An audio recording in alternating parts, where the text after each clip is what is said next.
Oito horas, 3 minutos em Campos, estamos de volta com o nosso Folha no Ar, ao vivo aqui pela Folha FM, oferecimento de Proteus, Unimed Campos, Laboratórios Plínio Bacelar, também com o apoio de Unicred Norte Lagos e Plínio Bacelar Vacina. Hoje, sexta-feira, dia 3 de junho de 2022, no programa com Aloysio Abreu Barbosa, podemos falar como o Chico Pinheiro, né? Hoje sextou de vez aqui, porque já entramos no clima cultural aí do final de semana e com grandes talentos e estrelas, que aliás, vale até registrar aqui, várias manifestações aqui em nossa página, de ouvintes, seguidores nossos, parabenizando aí vocês pelo talento, por toda a luta e por tudo mais.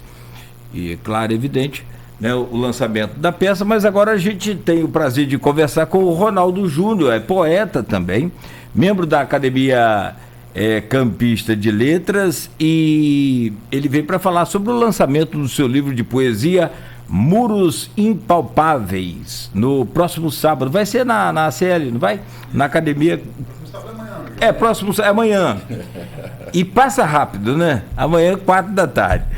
Ronaldo, primeiramente, muito obrigado, Ronaldo Júnior, pela sua presença, seja bem-vindo. Já de antemão, te desejar todo sucesso aí para mais essa obra que você lança. Eu que agradeço a vocês pela recepção. Bom dia a todos, bom dia a quem nos ouve também, bom dia a vocês e é um prazer estar aqui com todos. Tudo bem, Aloysio, você, por favor, abre esse bloco, por gentileza. Rapaz, tá me quadrilhando aqui, não sei nem se... Mas quando eu fiz a matéria, porque uma coisa é a leitura de um livro, outra coisa é a leitura crítica de um livro. Aí você, a leitura crítica é uma coisa bem mais, né? Você procura traçar paralelos e tal. O Ronaldo me presenteou com um livro no ano passado. Eu li o livro, mas confesso que não fiz uma leitura mais crítica do livro para escrever sobre ele. Logicamente que a leitura tem outra profundidade.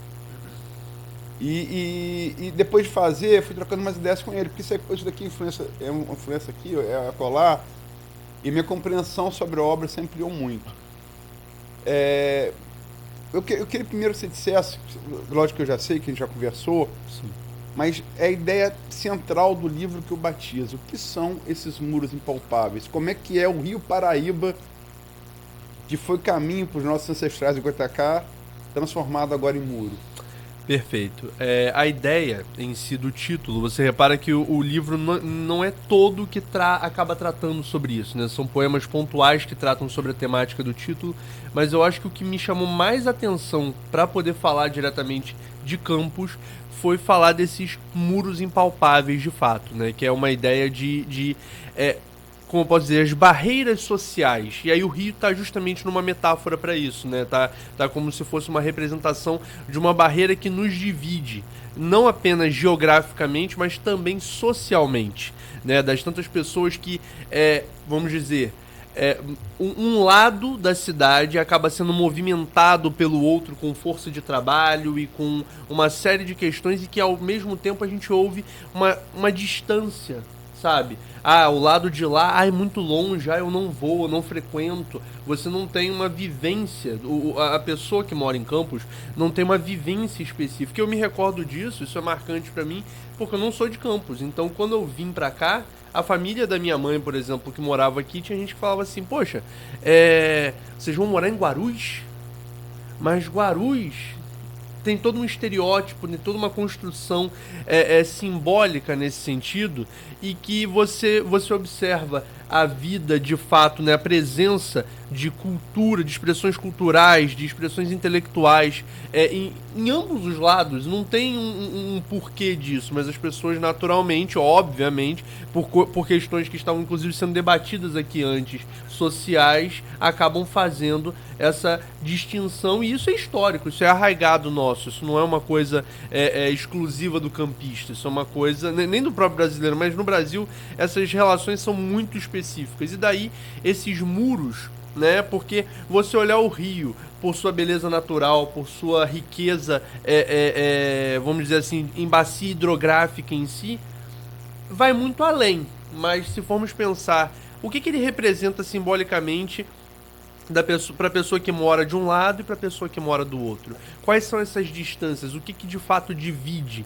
E aí, se você for olhar para as demais relações sociais em Campos, né, uma cidade conservadora, uma cidade até na literatura muito presa a um passadismo de um certo ponto de vista, se formos pensar dessa forma também, tem sempre aquela coisa do nome, do sobrenome da pessoa, tem sempre aquela coisa, você é filho de quem, você... Entende? Tem muito disso. Então, Campos tem essa...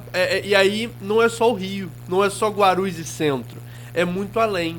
Tem toda uma questão de construção mesmo das relações sociais com base em muros. Muros esses que são muros invisíveis daí, né? Muros impalpáveis, muros que muitas vezes nós não conseguimos nem sequer superar nessa troca interpessoal por conta disso, né? Por conta dessas relações. Então, parte disso, pensar Campos a partir dessas relações sociais tão divididas, por que não? Essas barreiras sociais que são criadas. O jornalismo é aquela coisa, o jornalismo é um oceano de conhecimento com palmo de profundidade, né? É a melhor definição do jornalismo.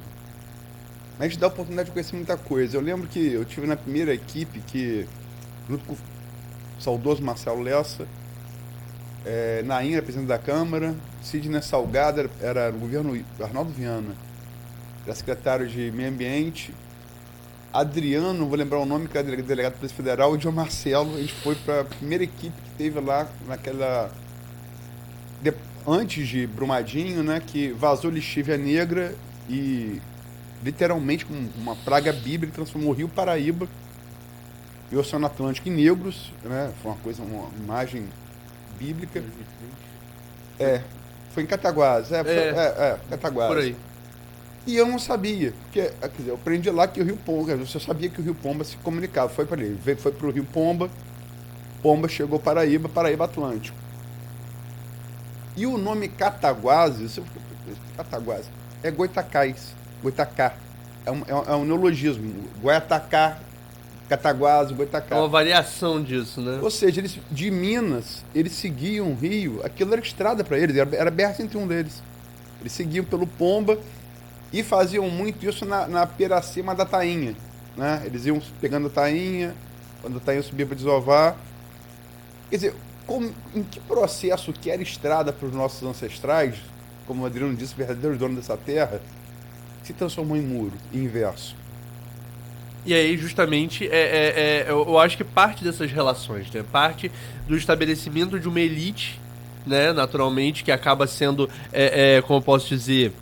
difundida nessas relações de poder, né? Campos tem um relevo, inclusive econômico, nacional, uma relevância muito específica para o país, para a região. Se formos pensar, inclusive, na época do Império, né? É uma coisa bem anterior, né? Inclusive a título de imprensa. Você mencionou a própria questão jornalística, né? Campos tem um histórico relevante nacionalmente para isso.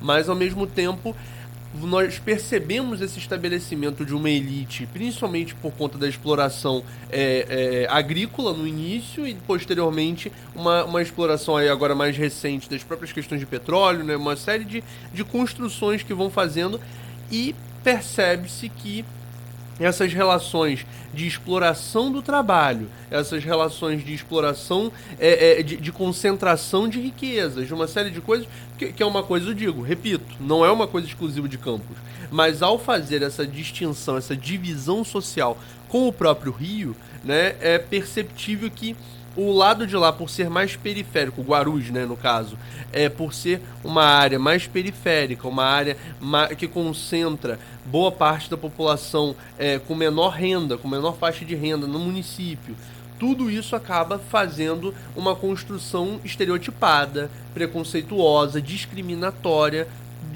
entre as pessoas. E aí isso se estende para as outras relações. Então eu acredito que, para além do fluxo do rio, para além da beleza natural do rio, para além dessas questões, a gente tem que pensar a simbologia que é criada dentro do né, entre os campistas, entre as pessoas e, portanto, eu percebo isso. Essa construção se dá por uma série de fatores sociais e históricos que acabam chegando no que nós somos hoje, né? A herança escravocrata, que também tem a ver com isso, do que a gente estava conversando antes. Inclusive, eu ficaria ali tranquilamente ouvindo vocês por muitas horas, estava interessantíssimo o papo. E, assim... É perceptível isso, eu queria trazer isso para o livro, mas não apenas. Tem muito da questão de patrimônio histórico, tem muito da questão da própria valorização da identidade, do que é pertencer a esta terra. Eu acabo trazendo muito disso com uma visão de alguém que é de fora, de alguém que não é daqui, né? Minha família, né, uma parte da família da minha mãe é daqui, mas eu percebo que chegar em Campos é interessante porque o pertencimento... Não há, de fato, uma valorização. Eu tenho coisas que eu conheço que talvez alguns campistas não conheçam a título de cultura e de patrimônio histórico daqui. Então tem muita gente que fala da própria Academia Campis de Letras, né? Mas aquilo ali funciona, aquilo ali tem alguma coisa. E aí também tem outras barreiras sociais que alteram isso, porque tem toda uma questão da elitização da cultura e da expressão literária representada ali, mas, enfim... São questões que a gente coloca e da apropriação desses prédios, da apropriação desses espaços. Quem é que de fato se estabelece, habita, pertence a esses lugares? Eu acho que passa por isso também a obra, nesse caso. Eu tenho mais algumas questões, mas eu vou aproveitar que a Adriano está aqui. Adriano, você tem alguma questão para colocar para Ronaldo sobre o livro, alguma curiosidade, alguma coisa que você gostaria de saber? Assim, eu não conheço ainda a obra, mas ouvindo a fala dele me lembrou aquela questão do Zeni Ventura, né, quando ele fala sobre a cidade partida, né? Sim. Coloca essa questão do Rio, né, como que o morro, né, que está ali, né, a poucos, eu não falo nem quilômetros, né, dependendo, né, você sai ali de Ipanema, Copacabana, você... Pavãozinho metros. Né, você tá metros, não fala em quilômetros, uhum. né? E como que, de fato, né, você estabelece essa fronteira, né, você divide uma cidade, né, por meio daquilo que você chama, né, de muro invisível. Agora, tem uma coisa que você destacou ali na sua fala em relação a essa distância, Centro-Guarulhos. Eu me recordo de quando havia espetáculos, né, quando começaram a acontecer espetáculos no Teatro do SESI, por exemplo. Sim. E a gente convocou. A gente vai estar com um espetáculo no SESI. E a pessoa. Mas é tão longe, a gente que longe, gente. Não tem o quê? 500 metros do centro da cidade. É uma ponte, não tem qual a dimensão daquela ponte, né? Mas é menos de 1 quilômetro. E aí você olha para a pessoa e fala assim: gente, você sai, você está hospedado no centro do Rio e vai ver um troço lá na Barra. Entendeu? E acha longe você atravessar uma ponte de mais ou menos 500 metros. Mas eu acho importante que a sua poesia esteja se voltando, como eu falei, não conheço, né, a obra, né, mas a sua poesia, né, venha refletir sobre essa fissura, né, de fato, sobre esse muro, que por mais que ele não esteja erguido, né, fisicamente, né, concretamente, tá ali. A divisão de classes ela tá clara, né? Eu não vou ali porque ali é só ali só tá a pessoa que eu quero que trabalhe para mim, né? Exato. Né? Mas socialmente eu não quero contato com. Como quem diz, né? a força de trabalho até vem de Guarulhos para cá, mas eu não vou para lá. Mas eu não vou lá para lazer. E aí a prova maior que a gente tem, né? Eu converso isso com vários amigos às vezes. Essa é uma das poucas cidades que eu conheço em que a orla do Rio não é explorada, assim, sabe, para nada. Né? Parece que o Rio ele tá ali e você às vezes até esquece, né? Tem aqueles quiosques, né, ali na beira e você não vê aquilo movimentado. Parece que é desqualificador você fazer qualquer coisa, né? Você sequer vê gente caminhando ou correndo, vem um ou outro, né? Então, assim, é um desprestígio, né, para esse monumento natural. E por que não os estereótipos da violência, e não só estereótipos, talvez os fatos também de relatos e tudo mais que nós temos, mas as pessoas criam uma visão de que o simples fato de atravessar a ponte cria riscos, cria, né? E é um lugar que aí a pessoa que faz parte de uma certa elite ou se considera como tal, ela não vai frequentar, ela não vai. E aí isso é uma quebra de barreira que a gente tem que pensar, inclusive culturalmente, na expressão artística. Como você mencionou, o Teatro do SESI, já vi espetáculos assim sensacionais ali, mas musicais, teatrais, mas o fato de estar lá cria essa limitação, cria essa fronteira, né, essa barreira ali entre as pessoas. Isso me incomodou. E aí, a nossa pesquisa, eu acho também interessante a gente ressaltar isso. Eu sou bolsista do Adriano no IFE, né? Eu sou aluno do Adriano.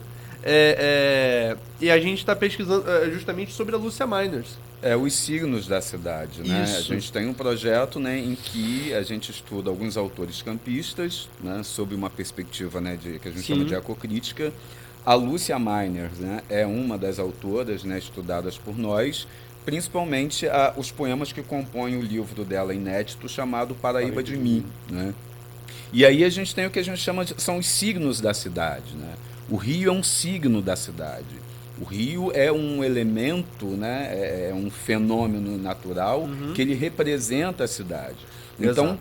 pensar como é que os sujeitos lidam, né, no âmbito não só apenas material, mas também simbólico, é de extrema importância, porque uma das coisas que mais nos diferenciam, né, das outras espécies é esse caráter do simbólico, da produção da cultura, né?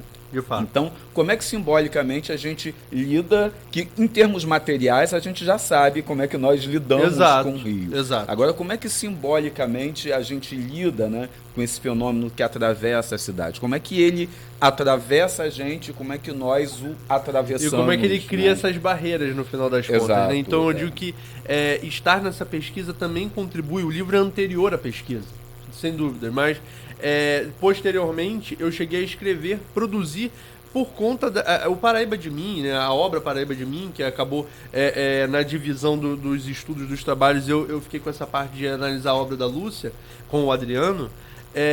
Essa questão do Paraíba de Mim também me atravessou de uma forma muito específica, porque eu já tinha feito um trabalho sobre a cidade, pensando, né, o próprio título acaba retratando essa questão do rio, mas não apenas, como eu já ressaltei, e acaba que o Paraíba de Mim é uma obra extremamente voltada para o local, para a questão local, e eu fiquei tantas linguagens, tantas coisas que nós podemos extrair do rio, especificamente, como a Lúcia fez. Então eu achei assim, isso acaba também construindo em mim essa noção de que falar sobre campos na minha literatura, escrever sobre campos, é uma construção necessária até, para a gente tentar justamente debater essas barreiras, levantar esses debates na literatura, porque às vezes a gente vai falar num artigo, a gente vai falar num outro gênero, que acaba criando é mais sisudo, é mais distante ainda.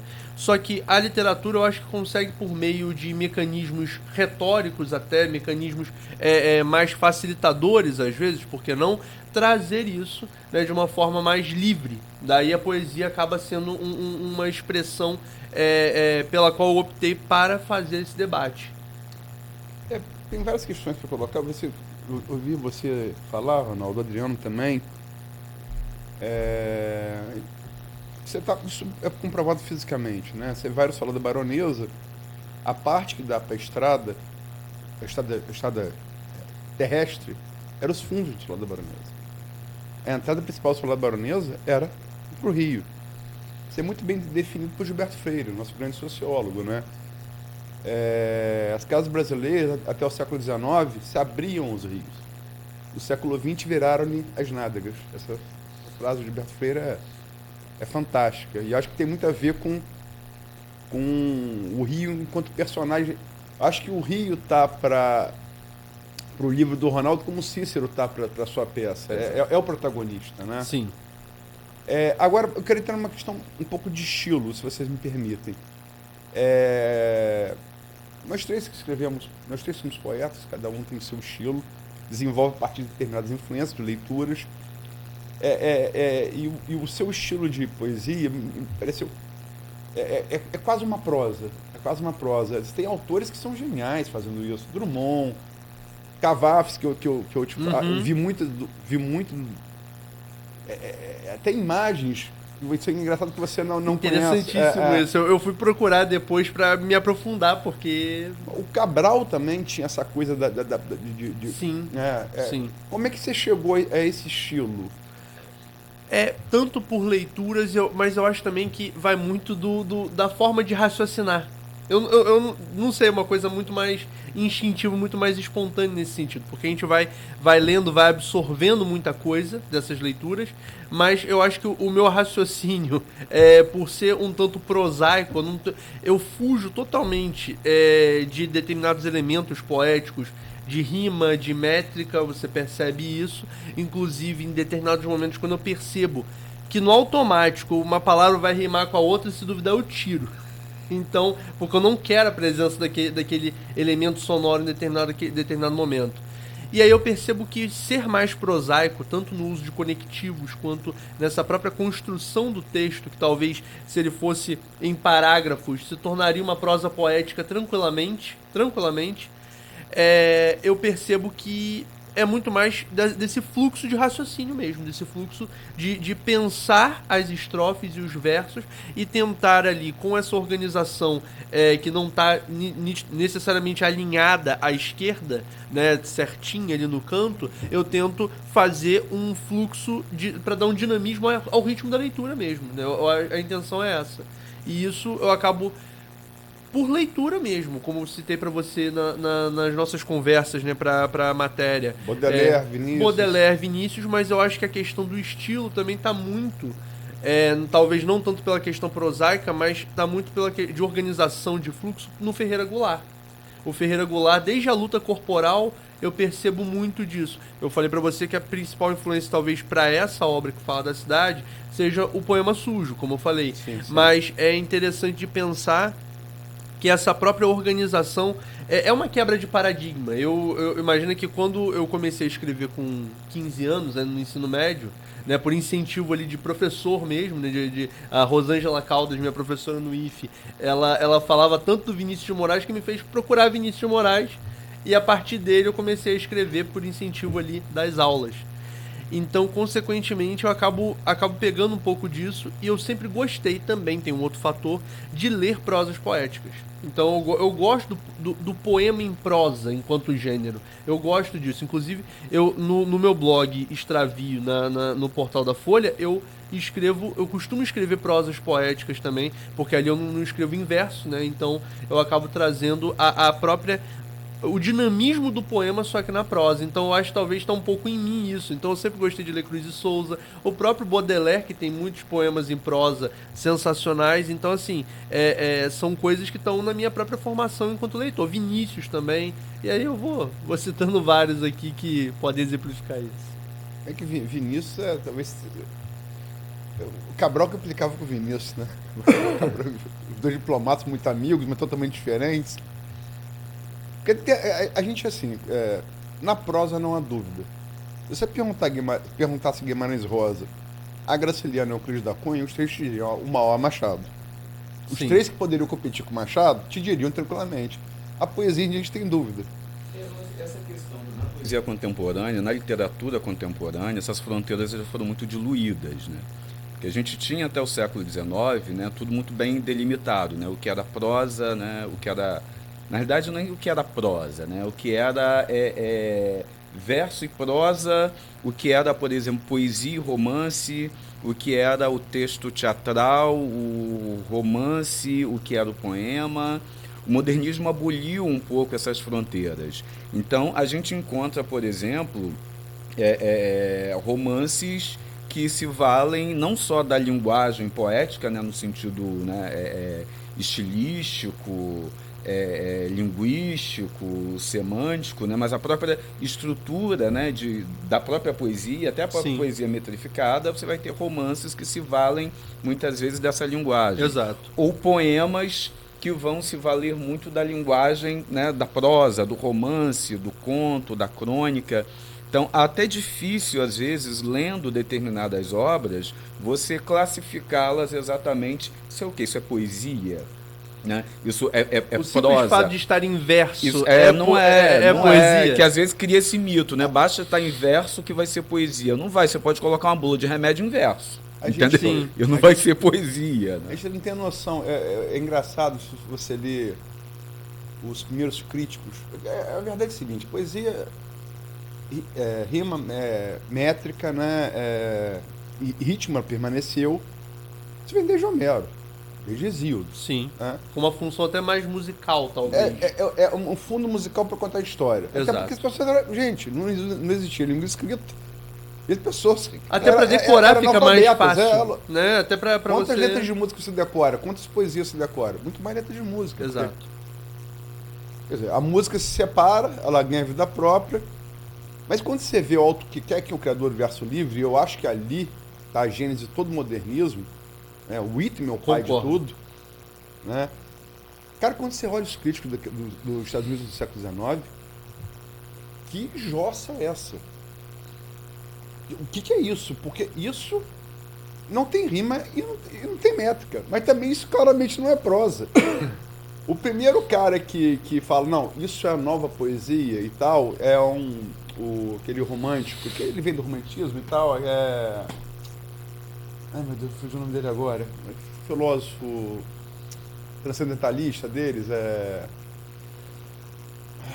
Vou lembrar daqui a pouco, agora fugiu o nome Lembra dele. da obra. Não, ele falou, isso é o caminho, esse é o novo caminho. E aí você vai depois, aí vai Lorca, vai Pessoa, vai... Esses caras, né, o Cavafos que eu já citei aqui. Mas o que eu queria dizer inicialmente de Vinícius e Cabral? Cabral falava assim, Vinícius, o dia que o Brasil tiver um poeta com a minha disciplina, com a sua criatividade, a gente vai ter o Machado da poesia. Porque, inclusive, o próprio Machado, a produção poética de Machado é considerada Ralph até hoje... Waldo né? Emerson era o nome do... A produção poética de Machado, ela não alcançou, por exemplo, não só a mesma popularidade, como a mesma apreciação crítica que a prosa alcançou. Então, Machado foi um grande romancista, né? Um grande contista, um grande cronista, um grande ensaísta, mas a produção poética de Machado é como se ela tivesse ficado ali meio que num limbo literário, né? Não só em termos de leitura, mas também de apreciação crítica. É um poeta mediano. Aquela história, porque é difícil você conseguir conciliar todos esses gêneros, né, da escrita literária e desenvolvê-los, né, de fato com uma certa, eu nem chamaria de eficiência, mas de todo o desenvolvimento de uma forma que o conteúdo dita. Que eu escutando você falando, né, quando ele te perguntou acerca, né, de como é que essa temática emerge, né, como é que você escolheu essa linguagem, talvez o conteúdo hoje ele dita um pouco a forma. Então, o conteúdo, o tema, a discussão que você pretende desenvolver, e talvez um dos exemplos mais emblemáticos, né, que a gente tenha, né, na literatura brasileira contemporânea, que é o Eles Eram Muitos Cavalos, né, do Luiz Rufato, que é teoricamente um romance, mas você tem tudo ali, você tem poesia, você tem teatro, você tem classificado de jornal, você tem bula de remédio, até você tem carta... Ensaio, de certa forma. Ensaio. São muitos gêneros em um... então gêneros assim, e tipos o que eu quero dizer neste momento, né, da escrita, e isso que eu quero dizer neste momento da escrita pede o quê? Uma carta, um poema, pede prosa, pede verso com características de prosa, pede prosa com características de verso, e aí a gente tem que, de fato, bater palma, né, para o Oswald de Andrade, nesse sentido, que talvez tenha sido, né, dos poetas da literatura brasileira, o primeiro a experimentar e misturar todos esses gêneros, não apenas no seu romance, nos seus romances, né, o Serafim Ponte Grande, Memórias Sentimentais de Miramar, como no próprio teatro.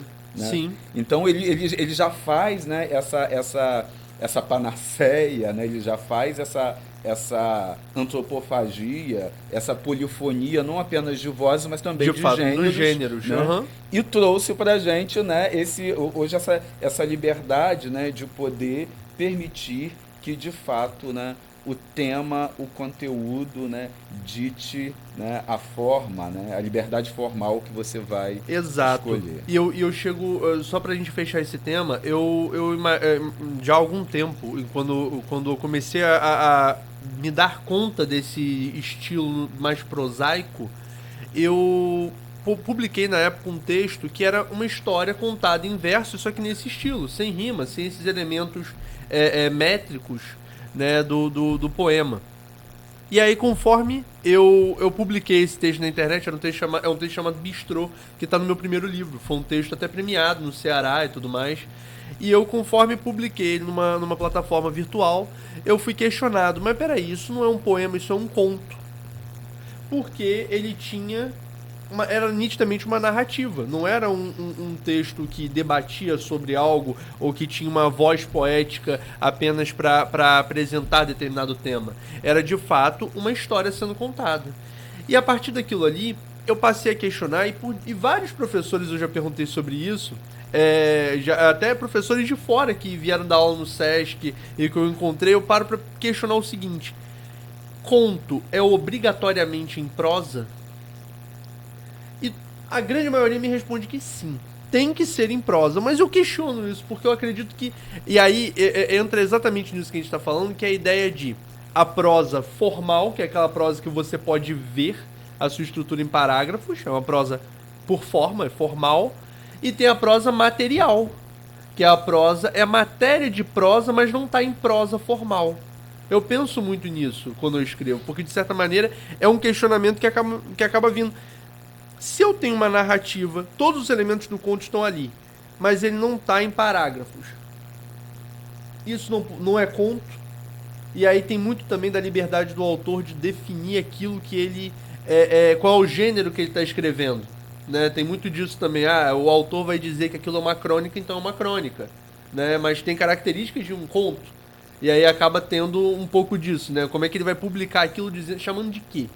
E aí eu penso nessa questão. E aí por diversas vezes os prêmios Sesc de literatura, diversos prêmios, se você submeter, e acredite, eu já tentei, textos em verso, mesmo sendo contos, né, nitidamente ali em forma, em tipologia narrativa e descritiva, se você envia, eles te desclassificam por forma.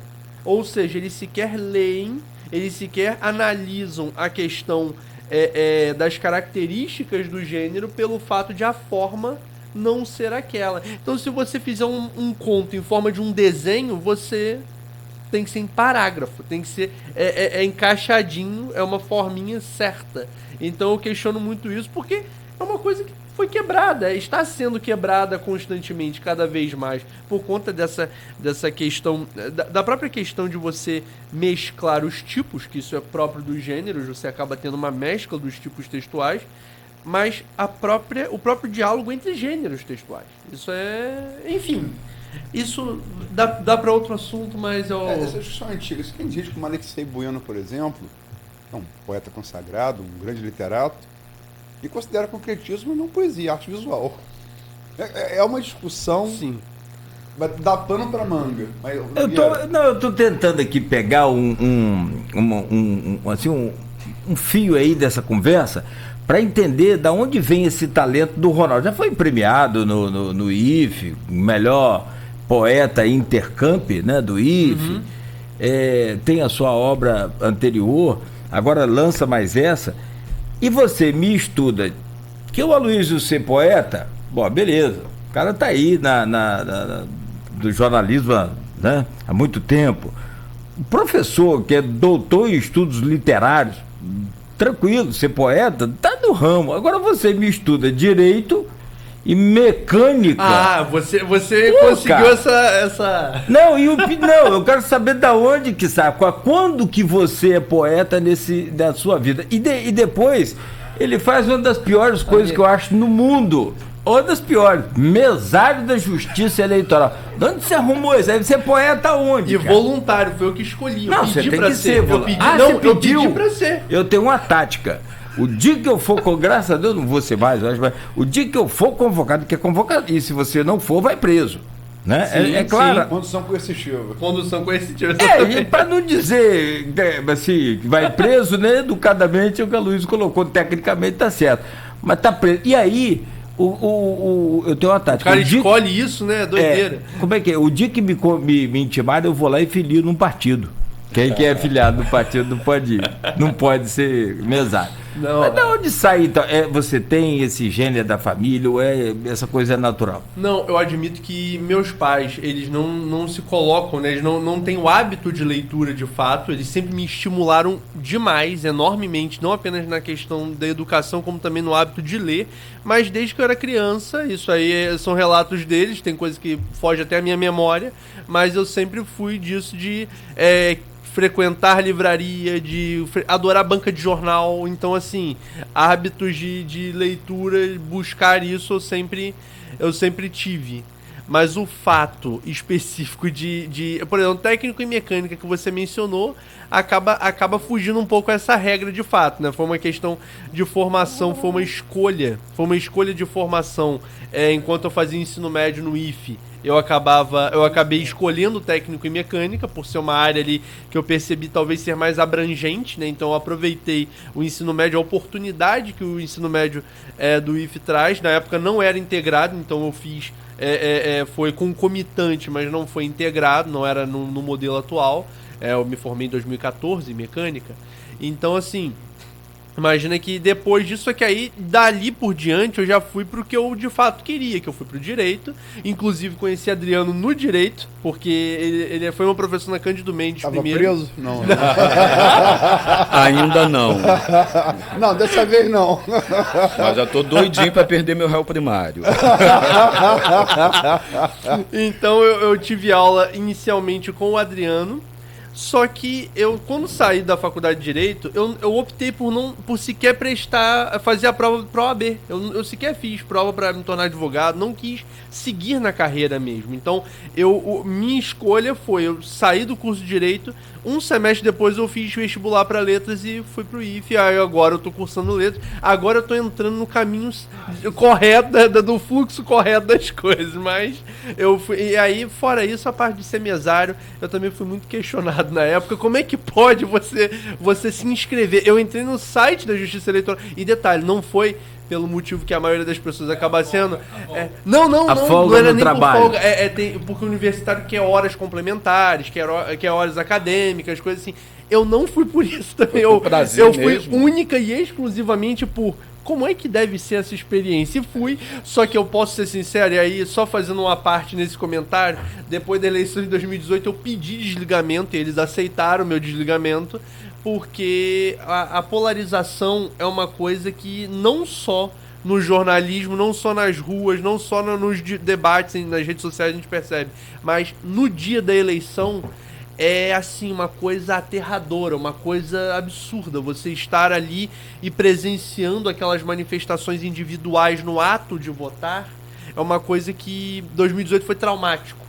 Então, ver a gente aqui levou arma pra urna e pra fotografar. Sim, né? e aí os próprios símbolos, a apropriação dos símbolos, como a bandeira do Brasil, por exemplo, é uma coisa que você demarca isso, né, muito, muito claramente. Aí, Bíblia, bandeira do Brasil, são símbolos muito específicos e que acabam, enfim, expressando a escolha política, né, e por que não a própria escolha de visão de mundo de algumas pessoas, e acaba sendo uma coisa que eu não queria conviver mais com aquilo, porque quando eu vi 2014 foi, tá, beleza, mas 2018 foi uma coisa que eu tinha noção do que estava acontecendo ali, e era uma coisa que, enfim, terrível. Nogueira quer fazer um intervalo? Se me permite, porque o papo está muito bom, já extrapolamos aqui muito. Vou só lembrar que se fazer poesia, de cabeça assim, poesia e prosa.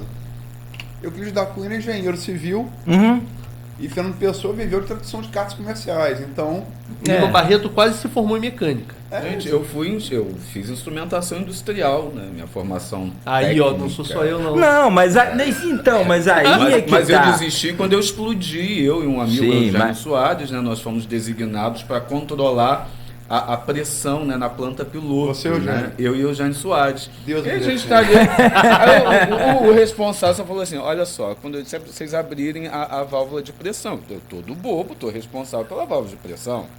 Aí tá lá, ela olhou para mim e fez assim: ó. Aí, zum! Explodiu aquela coluna de mercúrio.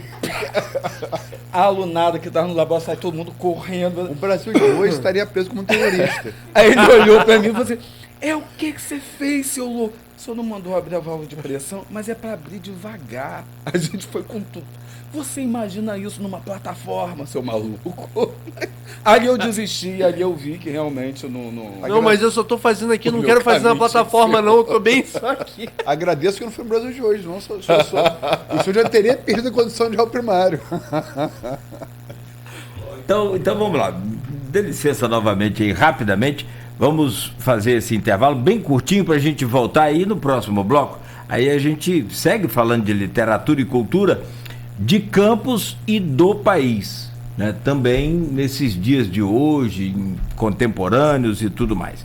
São 8 horas e 43 minutos, você está ouvindo o Folha no Ar, ao vivo aqui pela Folha FM, em 98,3 no Face, no YouTube, no Instagram. Você pode acompanhar também em podcast logo mais e ainda às 17 horas, reprise na Plena TV. Voltamos em instantes no oferecimento de Proteus, serviços de saúde e medicina ocupacional, qualidade certificada ISO 9001-2015, Unimed Campos, cuidar de você. Esse é o plano. Laboratórios Plínio Bacelar, 80 anos de tradição e agora com Plínio Bacelar vacina, para você se cuidar melhor. E o apoio Unicred Norte Lagos, quem conhece, valoriza. Estil é com a Terra Mar, roçadeira